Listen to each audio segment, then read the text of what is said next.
Donc, bonjour à tous. Aujourd'hui, je suis avec Gabrielle Pélan, qui est ancienne athlète d'athlétisme, qui est maintenant coach de course. Fait que bienvenue sur l'Espace Proud. Allô, enchantée. Ça va bien? Oui, ça va bien, toi? Oui, super. Je suis vraiment contente d'être ici aujourd'hui. Première expérience en tant que podcast, donc on va y aller comme ça. Ben oui, tu vas voir, c'est une belle première expérience tout de même. Fait que dans un premier temps, dans le fond, aujourd'hui, on va discuter de course de façon générale. On va parler de ton histoire aussi. On s'est rencontrés la première fois, je pense, à la course à Mathieu l'année passée. Puis j'avais trouvé, entre-temps, je me suis mis à tuer, j'avais trouvé ton histoire super inspirante aussi. Puis avec la communauté, évidemment, du studio, on a beaucoup de questions en lien avec la course. Je pense que c'est une mode aussi cette année, la course. Ah, vraiment, c'est en pleine expansion totalement. Puis je vais pouvoir répondre aux questions le plus possible s'il faut. Oui, 100%. Fait qu'on va aborder ça aujourd'hui. Dans un premier temps, j'aimerais ça que tu te présentes pour les gens qui ne connaissent pas un peu. Qui es-tu, Gab? Qui es-tu? En fait, je suis une ancienne athlète d'athlétisme, si on peut dire ça comme ça. J'ai fait mes premiers temps en tant que coureuse de cross-country en les débuts. Et après ça, athlétisme. Et maintenant, je suis rendue coach de course à pied pour transmettre mes connaissances, ma passion, que maintenant, je peux recourir à nouveau. On va pouvoir en parler tantôt plus en profondeur par rapport à ça. Puis sinon, j'étais enseignante à temps plein. J'ai démissionné cette année pour pouvoir vivre de d'autres projets. Donc, qui sait où est-ce que la vie va me mener, mais c'est ça que je me suis dit que j'allais voir qu'est-ce que je vais pouvoir faire d'autre. Donc, voilà. Non, je savais pas que tu avais démissionné de ton poste. Ouais, en fait, c'est vraiment c'est pas un coup de tête, c'est vraiment quelque chose que je pensais depuis un certain temps. La routine me fatiguait un peu, puis on dirait que j'avançais pas assez dans mes projets qui me tenaient à cœur. Donc, je garde ça pour la suite, peut-être. Secret, sûr que je vais faire de la suppléance, je vais rester dans le monde scolaire, mais entre-temps, je vais pouvoir bâtir d'autres projets qui me tiennent à cœur depuis un petit temps. Fait que, voilà. Correct, ça. On aime ça, l'entrepreneuriat, nous autres. Hein? Ouais, moi, j'ai un petit côté entrepreneur qui sort beaucoup, donc c'est pour ça que j'avais pas le choix de l'expérimenter un peu. Mm-hmm. Puis aux âges qu'on a, j'ai l'impression que c'est le temps aussi d'expérimenter ce genre de projet-là. Ah, vraiment. T'as tout l'avenir devant toi, t'as tout le temps, t'as les ressources, t'as pas trop d'engagement. C'est comme le temps de te lancer un peu. Ouais, puis il n'y a pas de chemin tracé. Tu sais, je me dis, il y en a qui suivent une job du début jusqu'à la fin, puis parfait pour eux parce que. Mais moi, je le sais que je suis pas comme ça, puis je le sais que je vais comme aller dans différents chemins, mais qui va être mon chemin au final. Fait que c'est pas mal ça. Très cool. Puis de ton côté, justement, tu sais, l'athlétisme, de où ça avait parti? Parce que je pense que tu as commencé ça extrêmement jeune. Hein? Je vais juste remonter ton micro, Gab, ça dérange pas, juste pour être sûr qu'on entende bien. Ce que je dis. Super, ouais, c'est ça. C'est pas ma voix rose du matin. Bon matin! Ouais. Ça a commencé, je faisais du cross-country, de la course à pied sur route. Et c'est peut-être en 4e année, là, j'ai commencé à exceller dans le monde de la course à pied, de la course à pied. Puis, il y a un coach qui m'a pris sous son aile pour le cross-country. J'ai fait des courses, j'ai gagné des courses provinciales en 6e année. Ça a été là que ça a comme vraiment débouché. Puis, en secondaire 2, il y a un coach de Repentigny, justement, Dany Allard. Je te salue, Dany. Un coach incroyable que j'ai eu durant mon parcours d'athlète.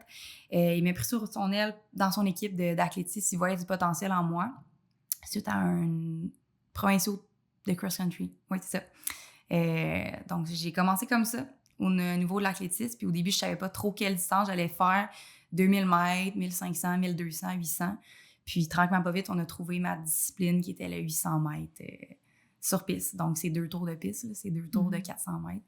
Fait que c'est comme ça que j'ai commencé dans le monde de l'athlétisme. L'athlétisme, puis là, pour celles qui nous écoutent, qui n'ont aucune idée, c'est quoi la discipline du 800 mètres, dans le fond? C'est le plus rapidement possible. C'est comme un sprint, exact. En fait. C'est quasiment un sprint. On dit que c'est souvent une des disciplines les plus difficiles parce que tu es un peu à bloc, mais c'est pas juste un tour, tu en as 2 à faire.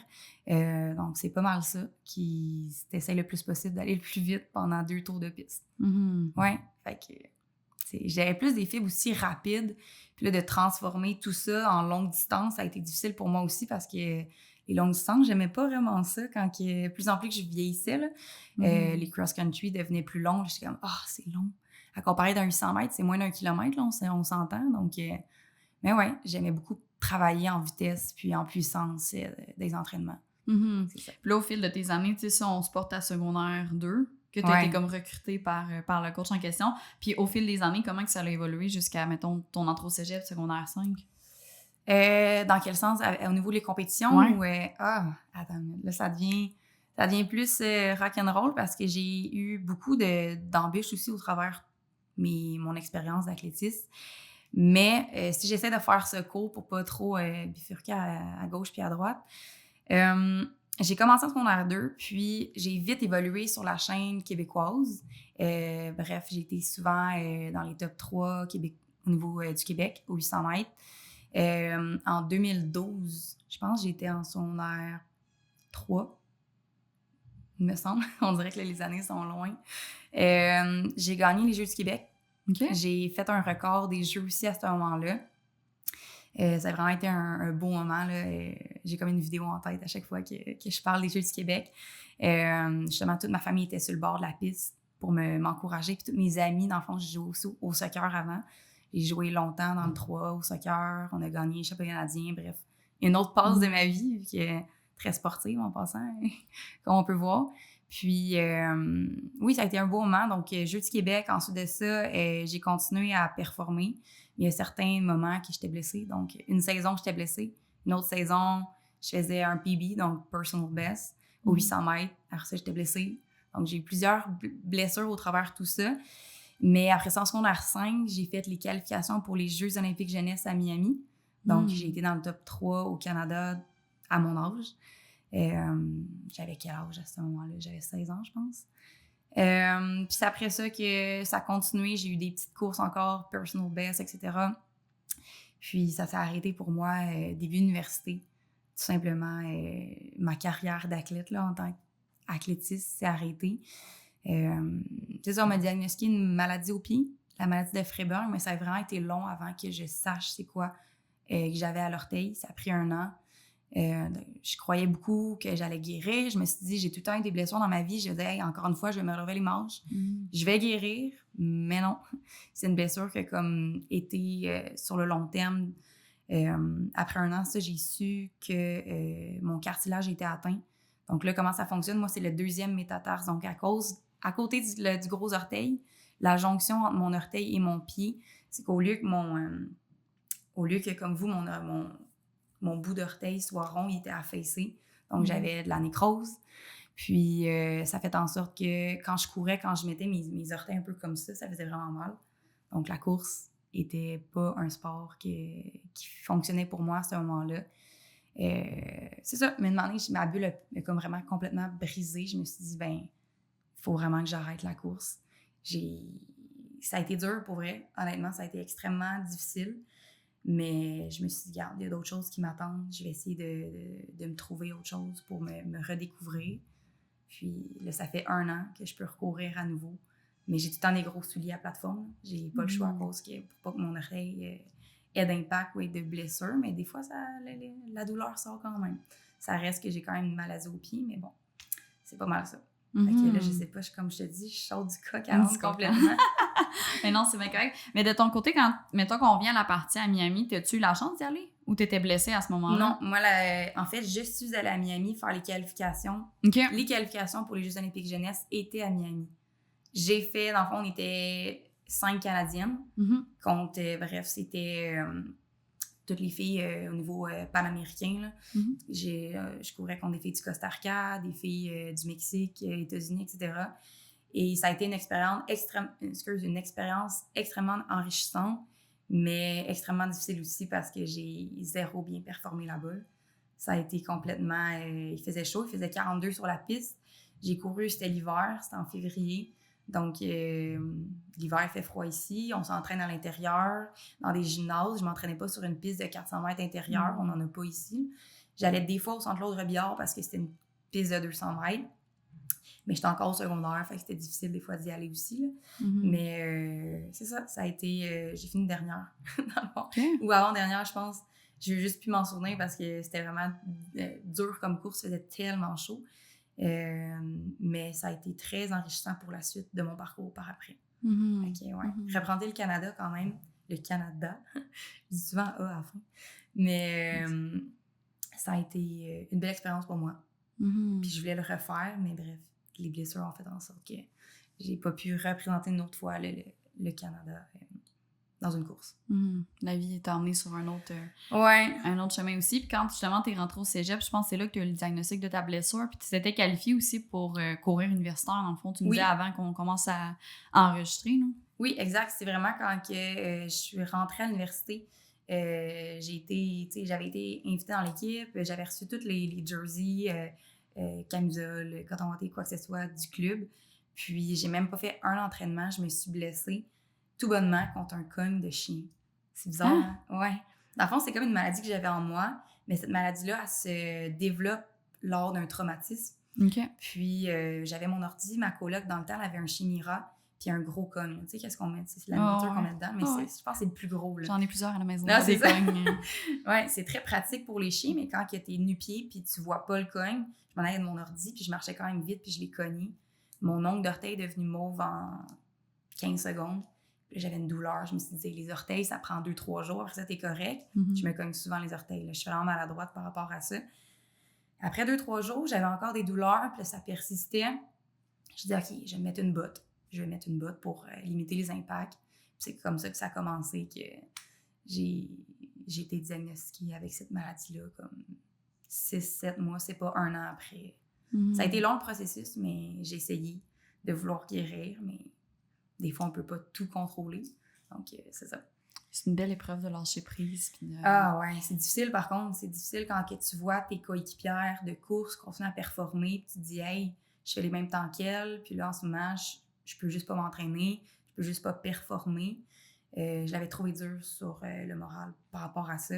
Mais en même temps, j'ai tout le temps été blessée. Fait que ça a été, on se relève les manches, on essaie de focusser sur le positif malgré tout. C'est pas toujours facile, mais t'as pas le choix. Parce que, comme je te dis, on contrôle seulement ce qu'on peut contrôler. Des fois, les blessures, ben, on peut pas on peut les prévenir, mais on peut pas s'en attendre quand que ça arrive. Simplement. Je pense que tu as eu aussi un gros deuil de ton identité parce que là, on s'entend que tu as commencé très, très, très jeune à faire des sports de course, d'endurance, dans le sens que quand tu es en 4e année, tu es dans plein milieu de ton développement. Tu as fait ça pendant quasiment, mettons, secondaire, c'est 5 ans, plus ça fait 2 ans, 7 ans, quasiment 8 ans de temps. C'est ton sport, tu es dans pleine évolution. Tu sais, comment tu as vécu ça, justement, de dire, OK, mais là, c'est un sport que tu peux plus pratiquer? Sur le coup, ça a été extrêmement difficile de lâcher la course, tout simplement. De laisser ça derrière moi pour un moment, parce que là, j'ai recommencé, mais je me suis beaucoup cherchée qui j'étais sans la course à pied, parce qu'on m'identifiait beaucoup à Gap Pellant, à court vite, à rendre tout le temps dans les premières. J'avais un certain titre, on peut dire, entre guillemets, puis je performais beaucoup sur de haut niveau par rapport à l'athlétisme. C'était de me retrouver parce qu'on dirait que j'étais personne sans la course à pied. Moi, Gabrielle Pellant, c'est la course qui me définissait, comment je le voyais. Puis sans la course, quand on m'a dit que je pouvais plus courir, honnêtement, quand le médecin m'a dit ça, c'est un médecin sportif à Montréal, ça faisait 6 mois que j'étais en attente pour le voir. Puis quand il m'a dit ça, je me suis même plus quasiment d'être sortie de la salle, puis je me suis effondrée.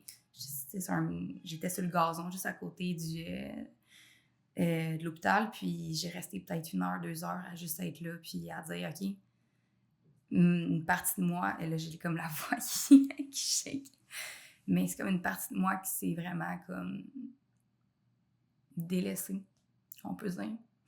Puis, excuse-moi, là, je pensais pas avoir des larmes aujourd'hui, mais ça a été difficile.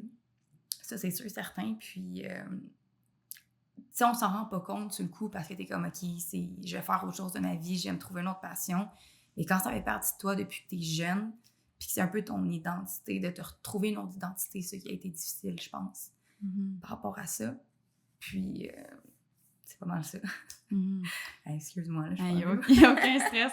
Je savais que ça allait plus. Tu sais, je suis quand même sensible, puis j'étais allée, c'est drôle, j'étais allée voir les championnats canadiens d'athlétisme cette semaine. Puis ça te fait tout le temps revivre des émotions. C'est tellement beau comme sport aussi, c'est sain, je trouve. Puis, c'est ça, de voir que j'aurais pu continuer à courir. J'ai encore des amis qui courent, ils sont tellement belles à voir.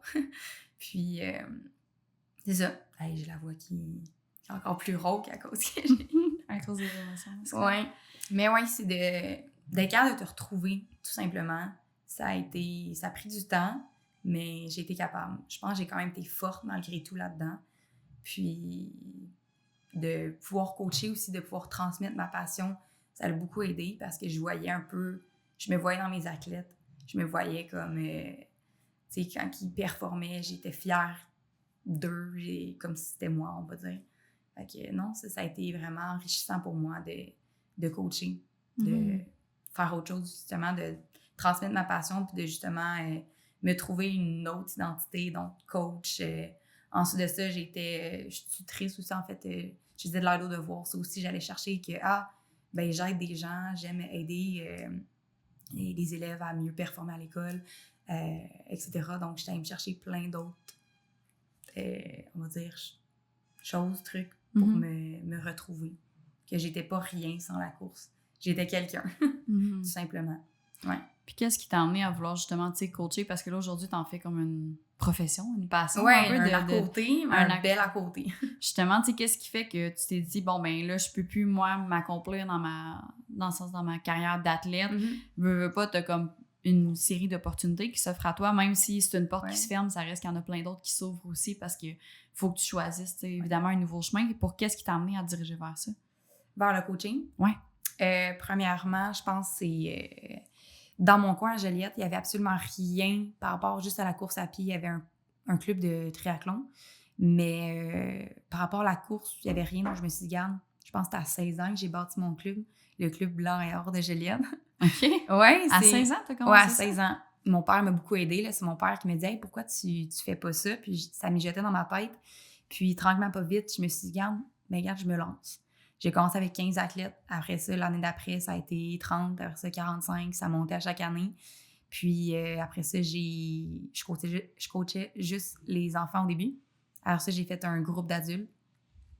Puis ça m'a juste permis de dire, regarde, je pars quelque chose dans mon coin à Joliette parce qu'il n'y a rien. Le club le plus proche, c'était à Repentigny où est-ce que je m'entraînais. Puis c'est ça, de vouloir transmettre ma passion, mes connaissances, d'évoluer aussi là-dedans parce que c'était quelque chose qui me faisait vibrer. Puis vu que je pouvais plus nécessairement vibrer sur le monde, dans le monde de l'athlétisme, je me suis dit, garde, je vais le faire au niveau du coaching. Puis je voyais mon amie Ariane Bouchard, qui était ma coach aussi à Repentigny, le faire. Je la trouvais belle, je trouvais qu'elle était inspirante. Puis je me suis dit, garde, je vais faire la même chose dans mon coin. Donc c'est pas mal ça. C'est à partir des vibrations intérieures qui me dit, hey, regarde, c'est à ton tour, toi aussi, de transmettre ce que tu connais à la communauté de Joliette. Ouais. Puis aujourd'hui, t'en es où par rapport à tout ça? Parce que là, t'as évolué entre-temps. Oui, entre-temps, je me suis dit, c'est sûr qu'avec les années, mon club d'athlétisme, c'est pas que je voulais lâcher parce que là, ça faisait 8 ans ou 9 ans l'année dernière.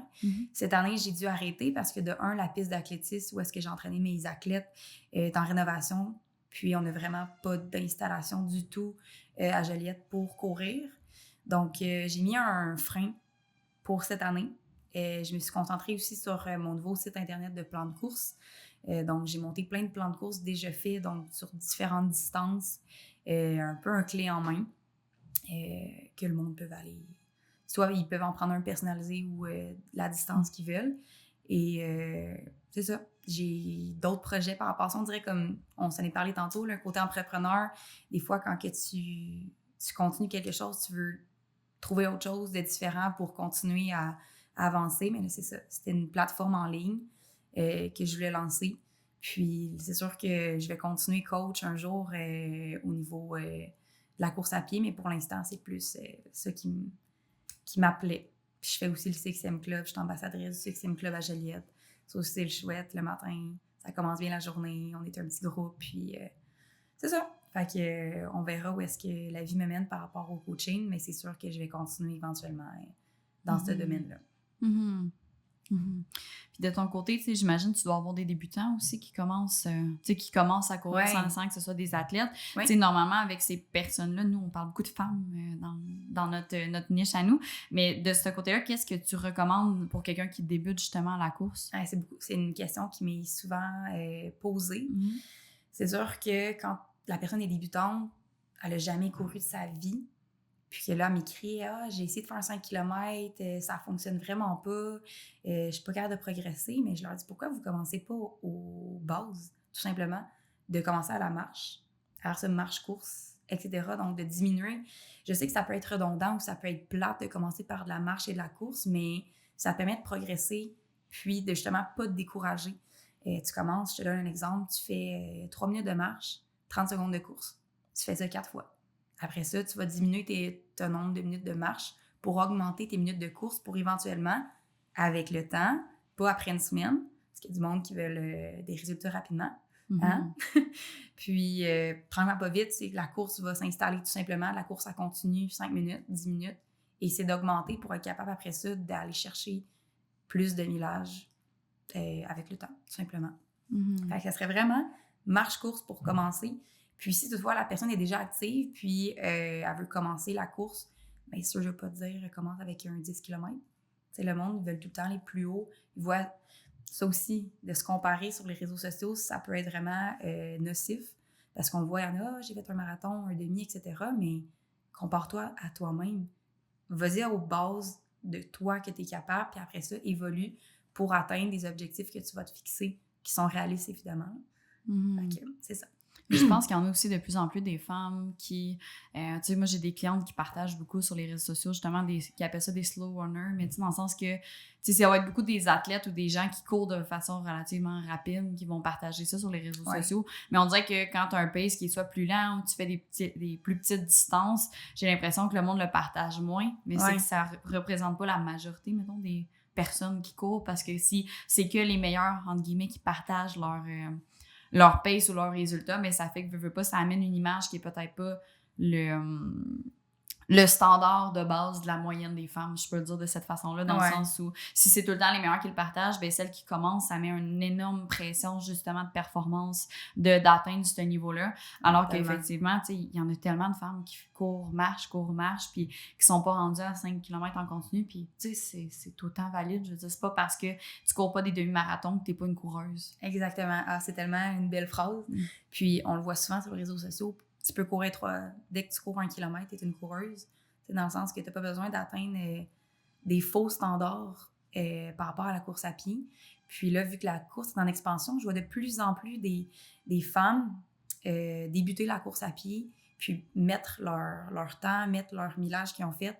Et je trouve ça tellement inspirant. Les femmes qui n'ont jamais couru, qui courent à 17 minutes du kilo, puis je trouve ça inspirant que ces femmes-là partagent aussi leur expérience, parce que, comme tu dis, c'est pas nécessairement eux qui ont couru toute leur vie, qui partagent ça, que c'est ça les standards que tu dois suivre, pas du tout, là. Mais moi, quand j'ai été blessée dernièrement, j'ai recommencé à la marche et la course, tout simplement. Revenir aux bases, c'est important de ne pas se comparer, là. Ça aussi.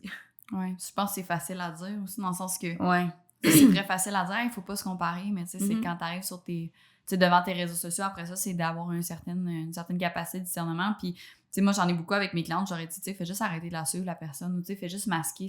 Parce que tu peux ne pas arrêter de suivre quelqu'un, mais puis voir ses publications, ses stories, bref, dans les paramètres d'Instagram, mais des fois, s'il y a quelqu'un que ce qu'il partage, t'aimes autant la personne, mais que ça te met beaucoup de pression, mais fais juste l'enlever, tu sais, de ce que tu vois quotidiennement. Puis peut-être que ça va être pour un temps, peut-être que ça va être pour toujours, mais au moins, tu sais, juste de pas te mettre trop de pression avec ça, parce que déjà que tu prends soin de toi, tu sais, tu cours, tu fais de l'activité physique, c'est déjà assez. Ah, vraiment, c'est un bon truc, parce que tu sais, veux pas... Aussi, le monde de Strava, là, que t'es en train de... Ouais, moi, je suis pas tant là-dessus, je comprends pas trop comment ça marche, puis je vis très bien avec ça. Ouais. Mais c'est vraiment, le monde partage leur course, ou ce qu'ils ont fait durant la journée. Ça peut être une randonnée, ça peut être de nager, même l'hiver, le touring, le ski. Donc, tu partages toutes tes activités physiques sur cette plateforme-là. Mais ça aussi, si tu as de la difficulté au fait de ne pas te comparer aux autres, je te conseille pas d'aller sur cette plateforme-là. Parce que veux pas, tu vois tes amis, tu vois les personnes, en fait, que tu t'abonnes. Tu n'es pas obligé de t'abonner à eux, mais de voir qu'est-ce qu'ils font. Fait que c'est sûr que là, si tu vois, j'ai fait 3 km, puis mon amie, elle vient de faire 15 kilos aujourd'hui. Si tu as de la difficulté à pas tomber dans la comparaison, tu peux garder ça pour toi. Prends le Nike Running, là, tu vas voir seulement tes performances à toi, puis ça va être... ou Strava, puis garde-toi tout seul au monde, en voyant seulement tes performances aussi à toi, là. Donc, oui, c'est vrai qu'on peut facilement tomber dans la comparaison. Donc, faut faire attention. 100%. Fait que pour quelqu'un qui commence, la progression, pas de comparaison. On va le résumer de même. Pas de comparaison, non. C'est plus une comparaison envers toi-même. C'est toi contre toi. La course à pied, c'est pas les autres. Même moi aussi, là, je te dis que j'ai déjà fait un gros cheminement par rapport à ça parce que veux pas...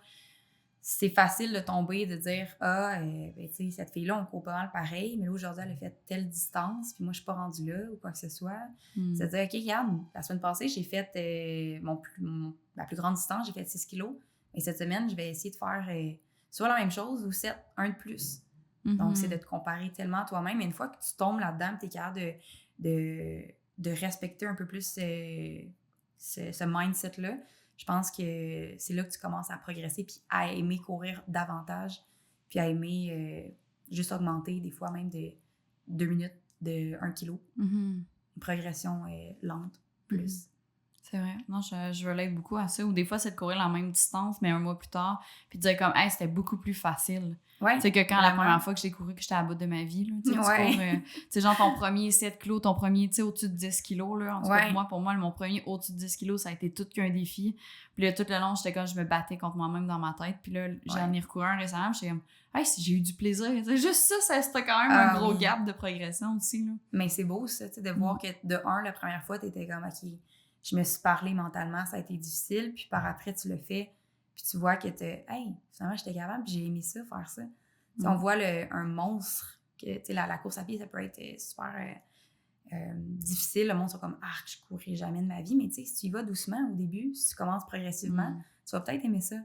Je le dis au monde, il y a plusieurs personnes qui m'ont acheté des plans, ils ont commencé avec marche-course. Après ça, ils m'ont acheté le plan de 5 km, puis ils sont rendus au plan de 10 km. Donc, la progression se fait, puis ils sont comme, je pensais jamais être capable de courir un 8 km dans ma vie. T'sais, ils ont commencé, ils faisaient à peine 1 km. Donc, c'est ça, c'est de se faire confiance, mais d'y aller de façon progressive, je crois. Ouais. Puis, mettons qu'on y va avec l'amélioration des distances. C'est quelqu'un qui commence à courir, justement, puis qui veut améliorer sa distance. Tu sais, le premier 5 km, c'est quoi les recommandations de façon générale ou des petits concepts, quelqu'un qui veut courir son premier 5? Quelqu'un qui n'a jamais couru, je vais leur dire, c'est sûr, de marche-course pour commencer, mais quelqu'un qui a déjà une certaine habitude à la course à pied, qui jogue de temps en temps, c'est sûr que, encore une fois, mon programme est fait, tout dépendamment, il y a un 5 km sur 1 mois, puis un 5 km sur 2 mois, pour une progression plus lente. Donc, c'est sûr qu'on commence avec des alternances. Dans le programme, il y a des alternances marche et course. Il peut y avoir des alternances seulement de vitesse. Fait que si tu as déjà fait la marche-course, tu peux faire les intervalles. Fait que des intervalles de vitesse, donc zone 1, intervalle zone 4. Fait que là, tu alternes pour aller travailler différentes filières énergétiques. VO2 max, comme on s'est parlé tantôt, là, on pourra en jaser après. Après ça, c'est d'y aller, je commence avec un 15 minutes de jog en continu, puis tu augmentes tes minutes à chaque fois. Après ça, les longues distances, les dimanches, moi j'appelle tout ça les long runs les dimanches, là. Ta long run, elle va commencer à 1 km ou à 2 km. Après ça, la semaine d'après, ça va être un 2 ou un 3, et ainsi de suite jusqu'à atteindre un 5 km pour pas justement y aller trop rapide. Il y en a qui commencent, OK, je fais un 4 kg, puis la semaine d'après, je vais faire un 5 kg. Si t'es capable, go for it. Mais moi, je te conseille d'y aller vraiment de façon de commencer progressivement. Donc, tu commences avec des minutes basses, 15, 20, etc. Puis, même chose, 1 kg, 2 kg. Donc, c'est vraiment au niveau de la structure, je pense. On dirait que c'est difficile à expliquer comme en ce moment, au niveau de 5 km, mais c'est vraiment quand tu as un plan que tu es structuré avec des intervalles, avec des tempo runs, des courses plus longues, mais avec à basse intensité. Donc, c'est tout ça ensemble qui va faire en sorte que tu vas être capable à la longue de faire ton 5 km en continu de façon facile, tu sais, que tu enjoy ta course, comme tu disais tantôt. Oui, puis de ce que moi j'ai remarqué avec beaucoup les membres, mettons, du studio, c'est qu'il y a beaucoup de femmes qui se mettaient comme des exigences vraiment plus élevées, ce qui faisait qu'ils n'aimaient pas la course parce qu'ils avaient l'impression que ce qu'ils devaient faire, c'était vraiment trop difficile. Alors que quand tu regardes de base des paramètres de plan de course, mais tu sais, souvent, tu vas augmenter de peut-être 10% ton volume, mettons, à chaque semaine maximum pour éviter justement, prévenir, parce qu'on peut jamais éviter le risque de blessure, mais prévenir le risque de blessure. Fait que, tu sais, mettons que tu passes de 1 à 1.5, à, tu augmentes vraiment, vraiment progressivement ou à 1.1, ben c'est ce qui fait que justement, tu progresses tu réduis ton risque de blessure, mais ça rend aussi le tout un petit peu plus facile parce qu'effectivement que si tu essaies de passer de 0 à 5 ou de 0 à 4 dans la semaine 1, c'est sûr que tu n'as pas de plaisir si tu n'as jamais couru. Non, aucunement.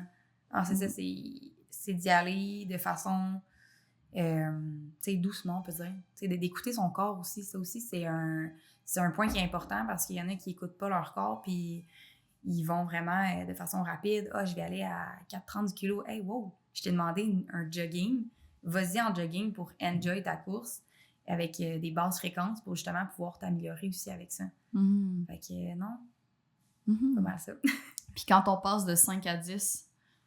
5 à 10, mais honnêtement, c'est la même chose. C'est d'y aller vraiment, encore une fois, de façon...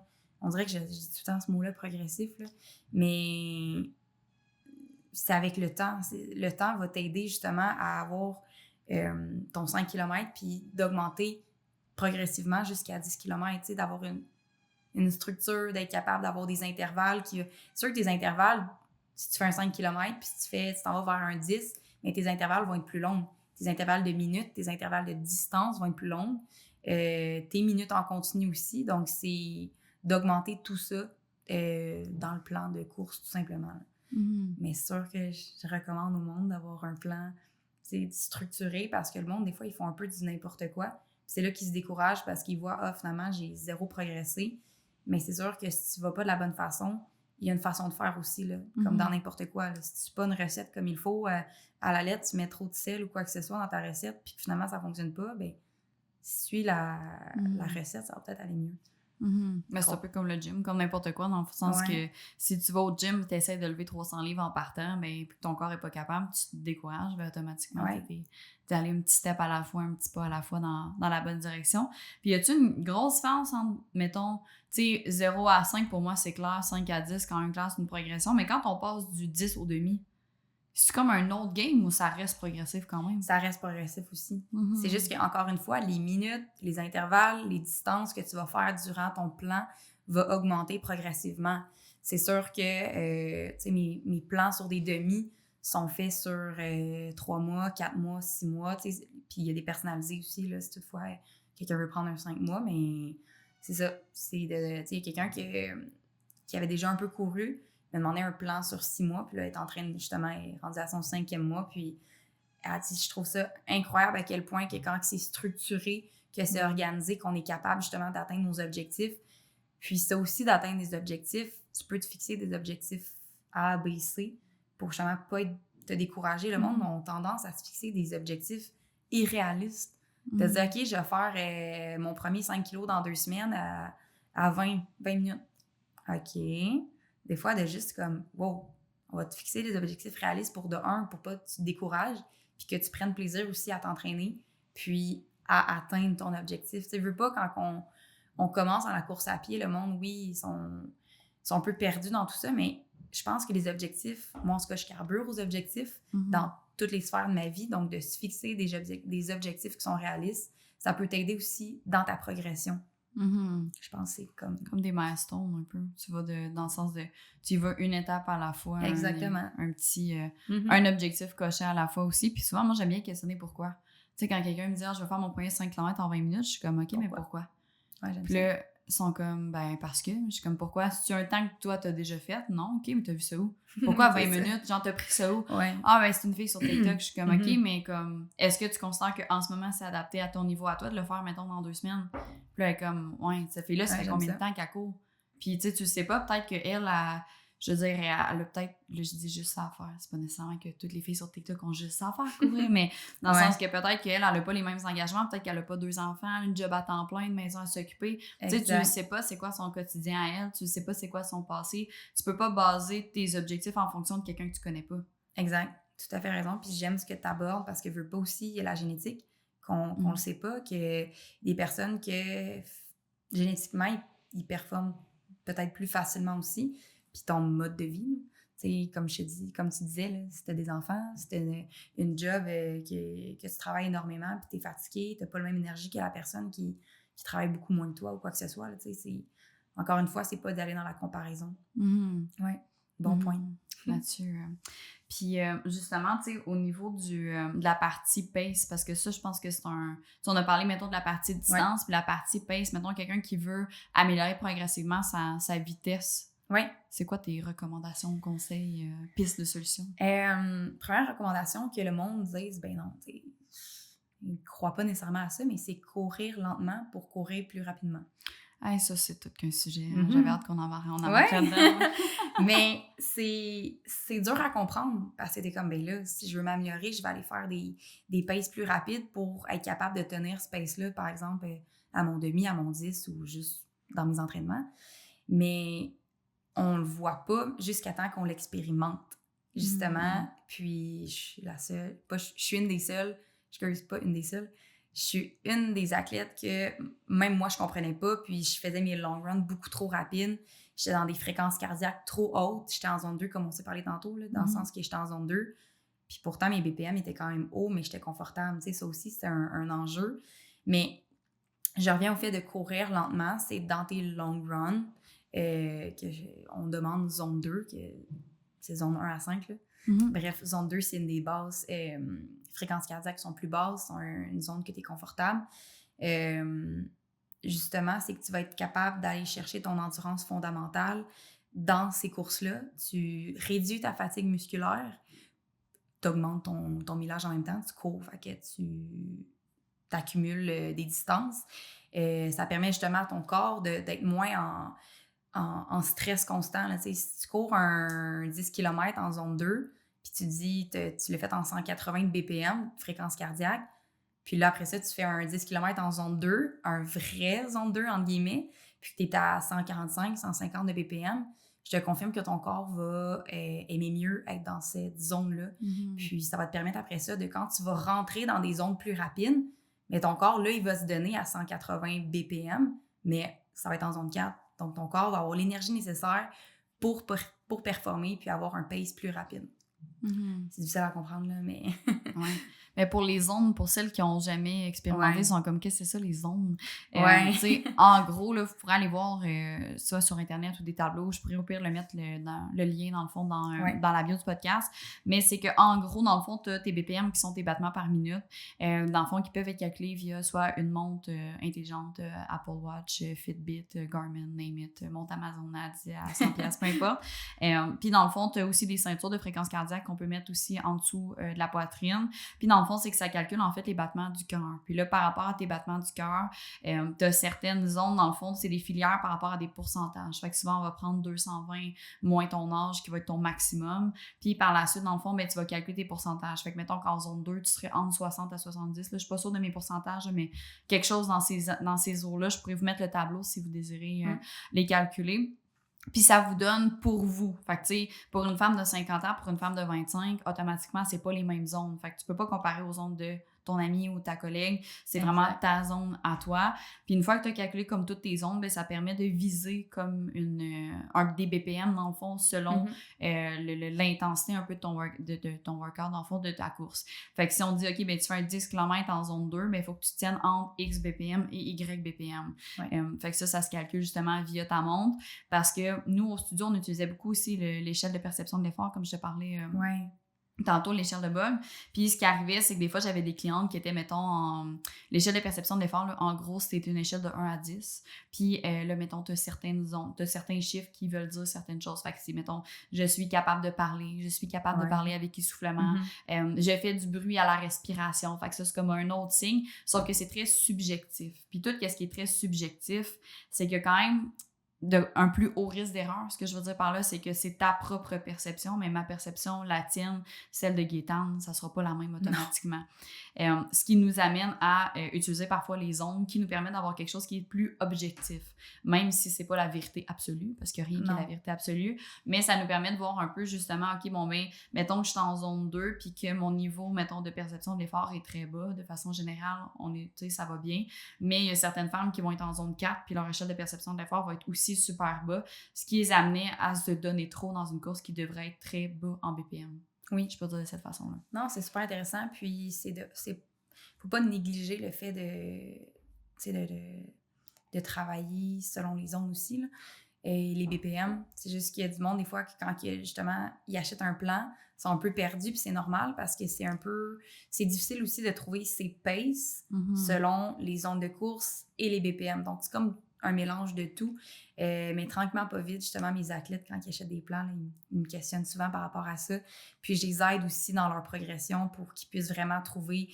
Ils m'envoient des fois des screenshots ou sur Strava, je m'envoie des suivre pour voir si ça fonctionne bien avec le plan que j'ai fait. Puis ça, tranquillement, pas vite, des fois, ça peut être long de trouver, bon, OK, comme tu disais, là, j'étais en zone 2, mais mes BPM étaient à 180, mais j'étais confortable. OK, mais un zone 2, habituellement, t'es pas censé être à 180, donc on va lâcher le côté confortable, puis on va aller fixer avec ta montre, voir, il va falloir que tu regardes plus tes BPM pour mettons, cette personne-là qui se sent confortable à du 180. C'est plus ça. Tu sais, pour quelqu'un qui débute, on peut y aller vraiment basic, tu sais, sans nécessairement changer des filières, mais des fois, c'est juste un BPM. Moi, au début, avec des clientes, des fois, j'étais juste comme, c'est un BPM à ne pas dépasser. Fait que, mettons, j'ai certaines clientes cardiaques, puis on est capable de mettre sur la montre une vibration. Là, quand tu dépasses tant de BPM, tu mets une vibration. Exact. Fait que là, mettons, quelqu'un que je veux pas qui dépasse tel nombre de BPM dans sa course, mais là, je dis, OK, dans tes paramètres, mettons, sur ton iPhone, change le BPM maximal que tu peux aller le faire, là, comme dans tes Apple Health, là, en santé. J'ai pas moi, j'ai Garmin. Garmin, ça doit se faire avec pas mal toutes les montres. Il faudrait juste regarder un petit tuto YouTube pour regarder dans lequel.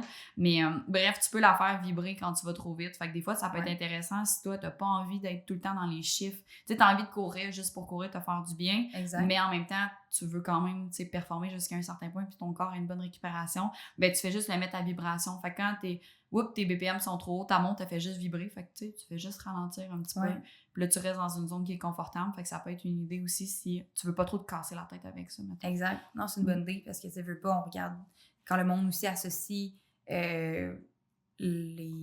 leur pace aux zones, c'est plus facile aussi, mais ça, c'est encore plus simple quand tu vois que tu dépasses pas tel BPM.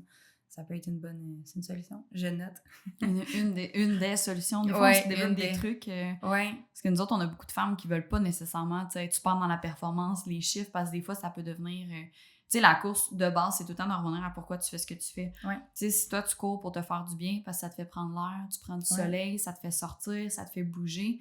Mais tu sais, de là à dire que tu vas aller dans quelque chose de super complexe avec ton plan de course, avec des zones, mais là, il faut que tu ailles vite, mais là, il faut pas... Tu sais, tu peux aussi juste y aller vraiment le plus simple possible. De mettre une petite... Tu sais, d'y aller sans trop de pression. Puis tu peux y aller, tu sais, y aller des fois quand il y a des alternances, par exemple, quand que dans mes plans, il y a des vitesses, là, pour variation des vitesses.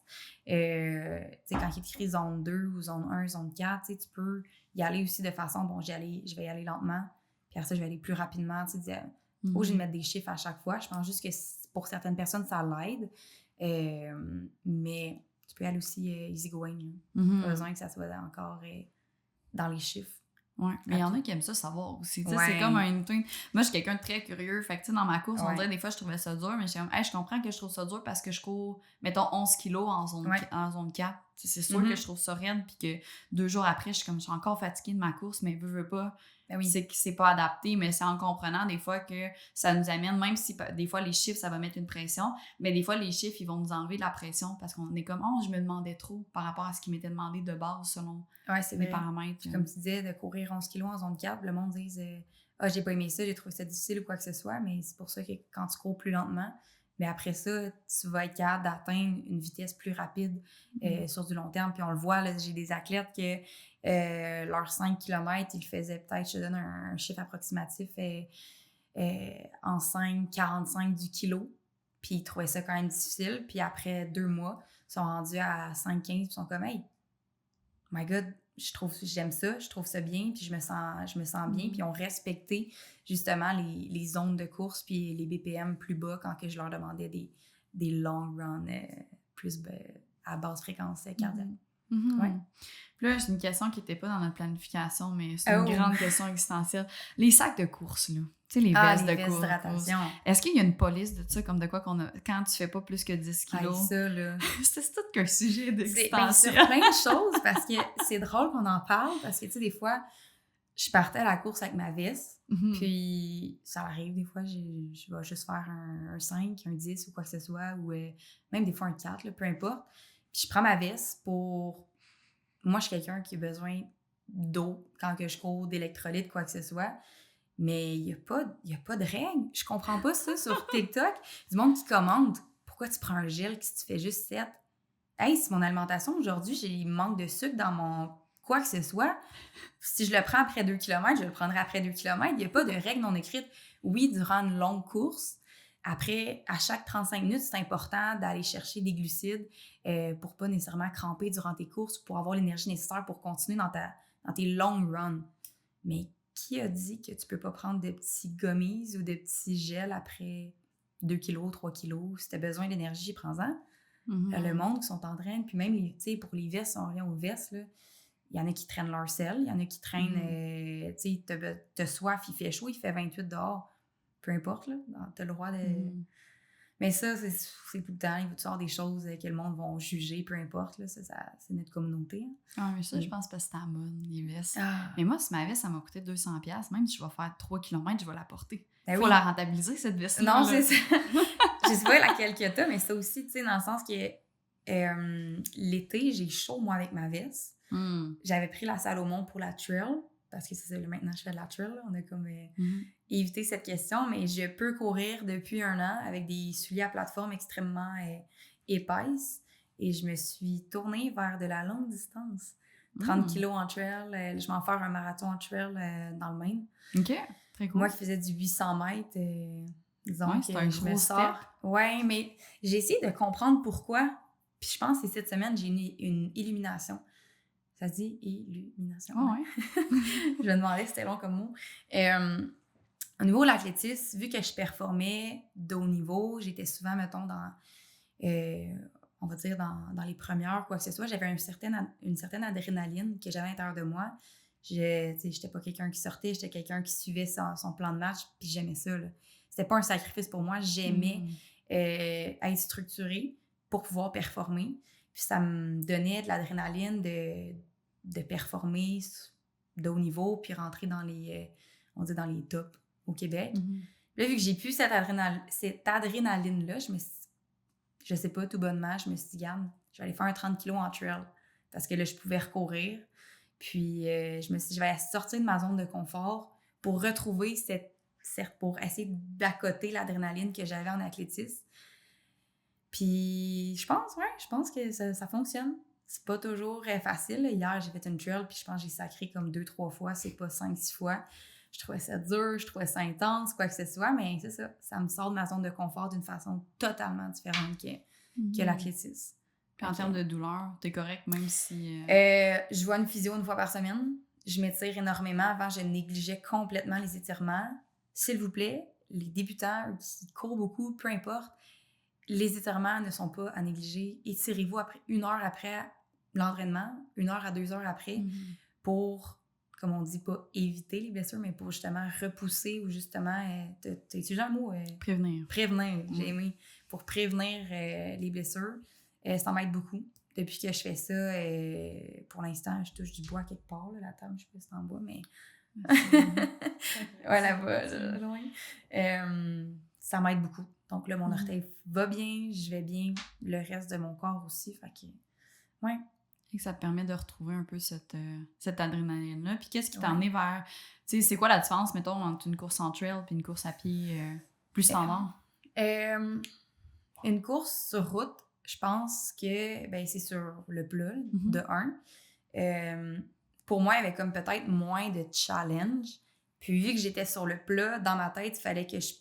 Ça, c'est dans mes pensées à moi. Là, je savais que je devais performer, d'aller vite. Puis moi, aller vite, mon orteil, des fois, c'est difficile d'aller dans des paces qui sont extrêmement rapides. Donc, je me suis dit, regarde, je vais essayer la course en trail. Le sol est plus mou de 1, donc c'est moins pire pour mon orteil. Puis, veux pas, il y a des montées, il y a des descentes. Donc, ça travaille différemment aussi. Très mental. Quand tu es dans une forêt, que tu es tout seul, puis là, tu as une montée pendant 1 kilomètre, le dénivelé est haut, quoi que ce soit. Je pense que c'est juste différent. Parce que veux pas, je m'entraîne aussi sur le plat pour aller chercher mon millage. Là, je peux pas toujours courir en trail. Mais je dirais que c'est différent, puis c'est des défis complètement qui me sortent de ma zone de confort. sais, hier, j'ai fait une trail, il y avait de la boîte, il y avait vu qu'il y avait plus la veille, il y avait de l'eau, c'était glissant, il y avait des roches. Fait que oui, il y a des risques de blessures, de tomber, de te fouler la cheville. Mais je pense que j'aime en ce moment, cet aspect-là de la trail qui est différent. Peut-être moins, mais je dis pas moins difficile, mais moins difficile mentalement, peut-être pour quelqu'un qui commence, tu sais, mettons de dire, ben, je vais marcher dans les montées. Tu sais, on dirait que je trouve que ça a un... Oui, ben c'est ça, c'est de pas être dans le tapis. Tu sais, dans ce que, je te donne un exemple, le marathon sur du plat, puis marathon en trail, ben mes pulsations cardiaques peuvent diminuer quand que je monte, c'est sûr. Je suis quand même dans le tapis un peu parce que je suis en montée, mais on dirait de pouvoir marcher un peu. T'es pas... Dans un marathon sur route, on dirait que t'es comme, ben là, si je marche... Oui, tu peux marcher. C'est juste que moi, je sais que je le ferais pas parce que je voudrais comme courir en continu. Mais la trail, ça te permet de le faire. Tu sais, tu fais comme tu peux faire une randonnée puis courir en même temps. Là. Il y a comme plus d'ouverture. Donc, moi, j'aime bien ça. C'est différent de la course que j'ai tout le temps fait. J'ai tout le temps performé. Tu sais, je faisais de la course en continu tout le temps. Puis là, de pouvoir faire quelque chose de différent aussi, ça apporte quelque chose d'autre. Ouais. Très cool. Ouais. Très cool. Merci Yann pour ton temps. J'apprécie beaucoup. Plaisir. Ça a été une super belle discussion. Ton expérience de podcast, ça a bien été? Premier podcast? Oui, vraiment, honnêtement. Mais on dirait que des fois, je sautais du coq à l'âne, je veux pas, comme tu disais. Là. J'ai mon histoire à moi dans ma tête, en espérant que ça a été clair pour eux qui vont écouter le podcast. Mais oui, j'ai beaucoup apprécié. Merci de l'invitation. Ça me fait plaisir. Puis pour les gens, les femmes du moins qui veulent connecter, ben les gens aussi, les hommes qui écoutent, qui veulent connecter avec toi, qui veulent aller potentiellement regarder un peu qu'est-ce que tu fais, où est-ce qu'on peut te retrouver? C'est sûr, sur les réseaux sociaux, en fait, c'est Pellan Workout, mon nom sur les réseaux sociaux. Mon site web aussi, c'est pellanworkout.com pour des plans personnalisés ou des plans qui sont déjà faits.